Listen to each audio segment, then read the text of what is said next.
Self confidence यह एक ऐसा गुण होता है कि यदि आप इससे चाहें तो पूरी दुनिया जीत सकते हैं, और यदि ये आपके पास ना हो, यदि ये मनुष्य के अंदर ना हो, तो मनुष्य कोई भी कार्य नहीं कर सकता।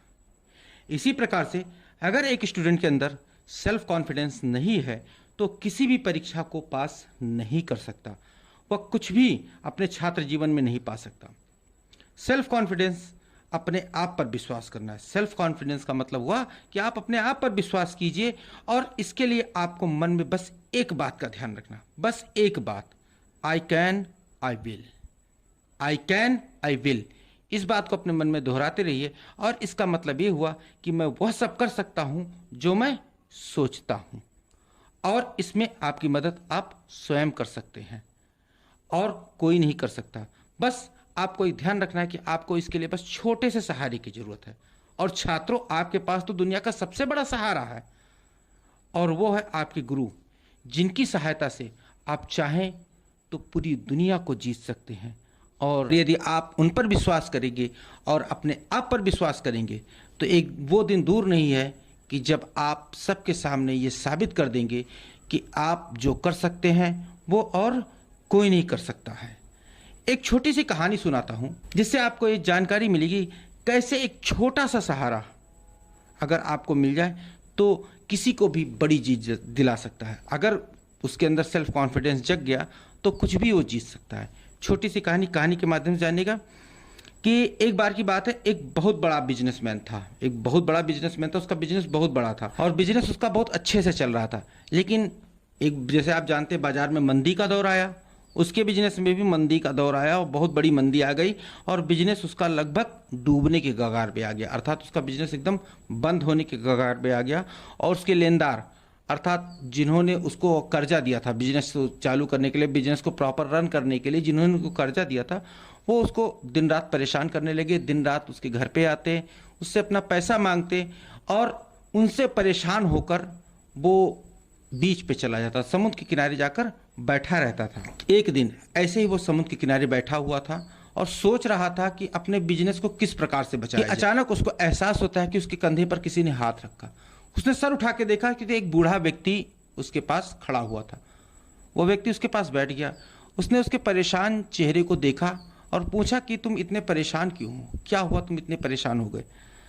तो उस बिजनेसमैन ने उस बूढ़े व्यक्ति को अपनी सारी परेशानी बता दी कि बिजनेस हमारा किस प्रकार से चला और कैसे बिजनेस मेरा डूबने के कगार पे आ गया, लेनदार ने मुझे कितना परेशान कर रखा है। तो उस बूढ़े व्यक्ति ने क्या किया कि अपने जेब से एक चेकबुक निकाली और चेकबुक पे 10 करोड़ का अमाउंट भरा और सिग्नेचर करके उस व्यक्ति को उसने चेक दे दिया और कहा कि जाओ अपने बिजनेस को फिर से खड़ा करो, फिर से उसे रन कराओ और 1 साल बाद आना और इस पैसे को मुझे वापस करना। उस व्यक्ति ने जो चेक लिया उस पर देखा कि जॉन डी रॉकफेलर के सिग्नेचर थे और जॉन डी रॉकफेलर उस समय के बहुत बड़े आदमी थे, बहुत ज़्यादा पैसे वाले आदमी थे।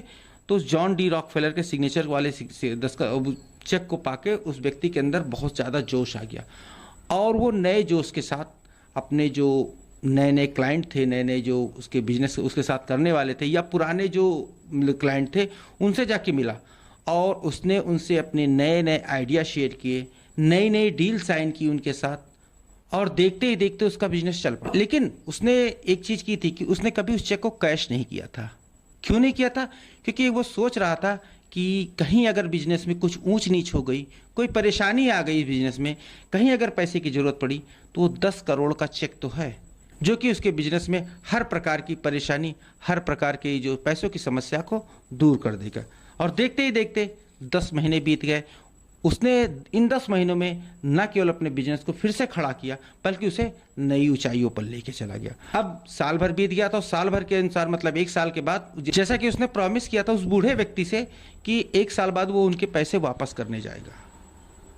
तो खुशी खुशी वो उनके पैसे ले मतलब वो चेक लेकर उस बीच पर फिर से गया और वहां जाके उस बूढ़े व्यक्ति को तलाश करने लगा। थोड़ी देर में वो बूढ़ा व्यक्ति मिल भी गया उसे और जैसे ही वो चेक उसे देने वाला था कि इतने में एक महिला एक तरफ से दौड़ती हुई आई और बूढ़े व्यक्ति को पकड़ के एक तरफ किया और उस बिजनेसमैन से पूछा क्या इन्होंने आपको परेशान तो नहीं किया? तो बिजनेसमैन थोड़ा सा अचंभित हो गया कि ऐसी क्या बात हो गई। तो उसने बताया, उस महिला ने बताया कि मैं इनकी नर्स हूँ और थोड़ा सा इनका मानसिक संतुलन ठीक नहीं है और ये अस्पताल से अक्सर भाग आते हैं और लोगों को बीच पे परेशान करते हैं और ये अपने आप को इस शहर का सबसे बड़ा आदमी जॉन डी रॉकफेलर समझते हैं। ये सुनकर वो आदमी आश्चर्यचकित हो गया कि जो चेक अभी तक वो लिए घूम रहा था तो नकली चेक था। लेकिन एक चीज उसकी समझ में ये आ गई कि भले ही वो चेक नकली था, लेकिन उस नकली चेक ने उसके अंदर इतना सेल्फ कॉन्फिडेंस भर दिया, इतना ज़्यादा आत्मविश्वास भर दिया, इतनी ज़्यादा एनर्जी भर दी कि वो अपने बिजनेस को फिर से खड़ा करने में कामयाब हो गया और उसी चेक के सहारे से उसने अपने बिजनेस को फिर से चालू कर लिया।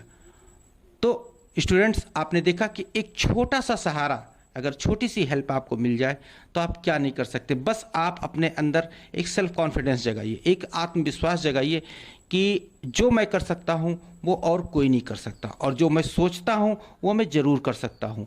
तो आप अपने अंदर सेल्फ कॉन्फिडेंस जगाएंगे तो आप कुछ भी करने में सक्षम है और सहारे के लिए आपके पास आपके गुरु तो है ही।